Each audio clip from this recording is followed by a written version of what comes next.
করে? ঝালমুড়ি নিচ্ছ কত করে গো?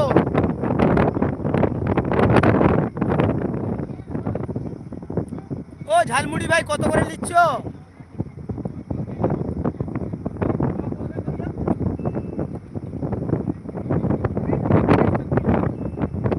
তারপরে আর কি আছে?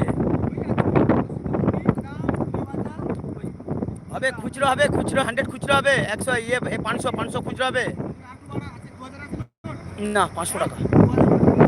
না ওইটা লাস্টে দিলে হবে, কোনো অসুবিধা নেই। তুমি তো লাস্ট পর্যন্ত যাচ্ছ তো পাথর। হ্যাঁ তারপর দেখা যাচ্ছে। দেখো আমার দোকানদার বলতে যে মুড়ি খাবে, তোমার পয়সা না থাকলে মুড়ি আমাদের ফ্রি। কি গো মুড়ি কি ফ্রি দিচ্ছ আমাকে নাকি? বলো ফ্রি দিচ্ছ নাকি? লাইভ চলছে, লাইভে কথা বলো, কথা বলো, দুটো কথা বলেন না, কি আছে? ও এটা